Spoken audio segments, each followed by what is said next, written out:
हेमंत जी का नाम कहाँ है? इनके कर्मचारी हैं जो अभी भानु प्रसाद अंचल बड़गाई के कर्मचारी थे, उनके पास से एक पेपर सीज हुआ। ये बड़ा इंपॉर्टेंट पेपर है, ये देखिएगा। इसकी शुरुआत में अगर आप देखेंगे तो यहाँ देखिए, ये रैयत का नाम है।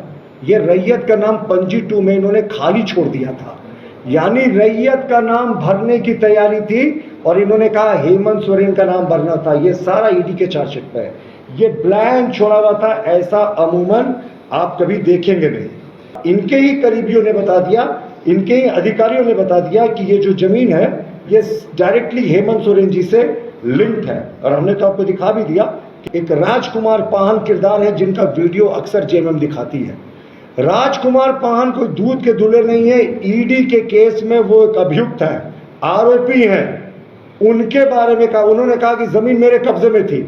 ऑन कैमरा ईडी के सामने मुख्यमंत्री जी ने कहा है कि मैं 28 जनवरी 2024 की रात को अपने निवास से अपने ब्लू रंग की BMW गाड़ी से निकल गया। अमूमन हम भी जानते हैं कि वर्षों लगा देती है किसी जमीन के रिस्टोरेशन में, वर्षों तक मामला चलता है। लेकिन 9 जनवरी 2024 को जो मामला टेकअप हुआ, फाइल भले ही पहले हुआ हो, लेकिन 9 जनवरी 2024 को यह मामला टेकअप हुआ। साहब, बिजली की स्पीड से 29 जनवरी 2024 को, जिस दिन मुख्यमंत्री जी के घर में ईडी का वो दबिश हुआ था और ये तमाम चीजें हुई थी, ये रिस्टोरेशन का ऑर्डर आ गया। एसएआर कोर्ट का आज तक के अपने इतिहास में 20 दिन में किसी केस के डिस्पोजल करने का रिकॉर्ड ही नहीं रहा। तो यह सब किसके इशारे पे हो रहा था? और एक ये चीज हमेशा कहते हैं कि साहब हेमंत जी का नाम कहाँ है?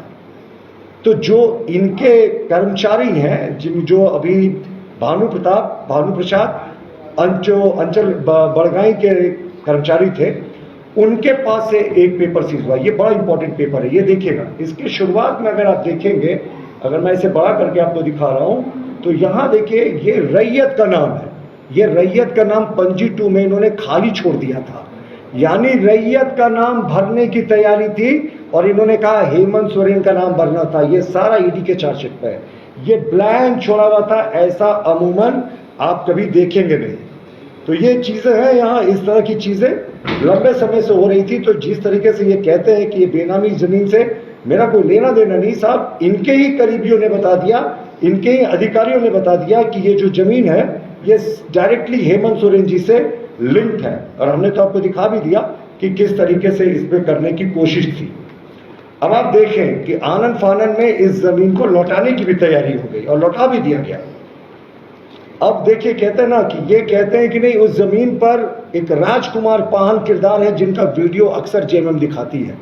राजकुमार पाहन कोई दूध के दूल्हे नहीं है, ईडी के केस में वो एक अभियुक्त है, आरोपी हैं। उनके बारे में कहा, उन्होंने कहा कि जमीन मेरे कब्जे में थी।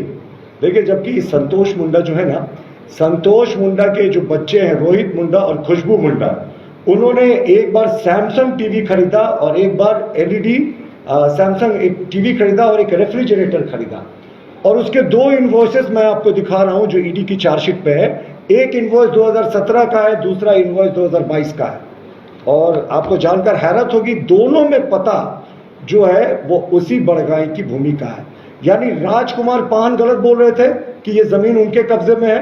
ये जमीन पर तो संतोष मुंडा रह रहे थे जिनके बच्चों ने ये फ्रिज और टीवी खरीदा था और एड्रेस भी उसी जगह का दिया था। तो ये सारी चीजें हैं जिस तरीके से अब तो पूरे तरीके से ये एक्सपोज हो गए हैं। राजकुमार पाहन को जमीन पर कब्जा नहीं था, संतोष मुंडा जो थे उनका कब्जा था। वो कब्जा भी नहीं थे, वो केयर टेकर थे हेमंत जी की इस बेनामी संपत्ति के। और मैंने तो आपको रसीद का वो हिस्सा भी दिखा दिया कि जिस तरीके से उसमें एक हिस्सा बचा हुआ था कि उसको ट्रांसफर करने की यहाँ पे कोशिश की जा रही है।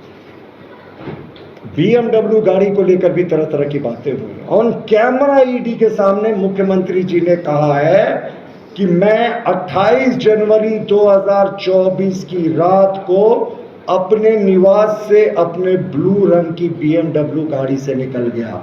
अपने ब्लू रंग की BMW गाड़ी के बाद तो अब आप ये सोच सकते हैं कि वो खुद स्वीकार रहे हैं अपने ब्लू रंग की BMW गाड़ी, उसके उनके प्रवक्ता क्या कहते थे, खुद मुख्यमंत्री ने कहा अरे साहब हमें पता ही नहीं ये गाड़ी किसकी है, इससे कोई लेना देना नहीं है। ईडी के सामने कैमरे पे स्वीकार किया कि 28 जनवरी की रात को वो निकल गए थे अपनी BMW गाड़ी में बैठकर। उसके बाद ईडी की चार्जशीट में एक हिस्से में यह भी है कि जो इन्होंने शोरूम जाकर, मुख्यमंत्री कोई प्रदेश का जाता है तो सब लोग उसको पहचानते ही हैं, तो शोरूम वाले भी बड़े खुश थे कि ये BMW को सेलेक्ट कर रहा है, तो सब लोगों ने पहचाना और बताया भी कि गाड़ी को पसंद करने खुद मुख्यमंत्री आए थे।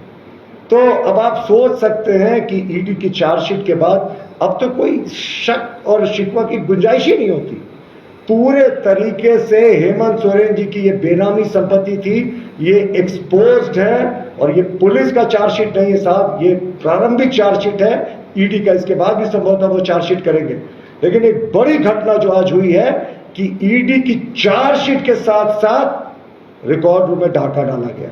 अब दोनों के तार जुटते हैं, एक तरफ ईडी चार्जशीट में सारे दस्तावेजों को दिखा रही है, दूसरी तरफ रिकॉर्ड रूम में पुलिस पहरे के बावजूद, सीसीटीवी कैमरा लगा होने के बावजूद सीसीटीवी खराब हो जाता है, पुलिस गायब हो जाती है और डाका पड़ता है, खतियान को लूटा जाता है, रजिस्टर 2 को लूटा जाता है। यानी ये अपराध को छिपाने के लिए अभी भी अपराध हो रहा है। हेमंत जी के इस मुद्दे पर खास करके हम लोगों ने आपको सारे तथ्यों से अवगत कराया। हम मुख्यमंत्री जी माननीय चंपाई सोरेन जी से फिर आग्रह करते हैं कि साहब आपकी सरकार आज कटघरे में है, अगर आप लोगों ने सीबीआई या ईडी के जांच का इस पूरे चोरी में आदेश नहीं दिया तो कहीं ना कहीं दिखेगा कि राज्य सरकार इस घटना को लेकर कोई बहुत आक्रामक नहीं है। रिकॉर्ड रूम में डाका और कितने गरीबों को लूटने देंगे।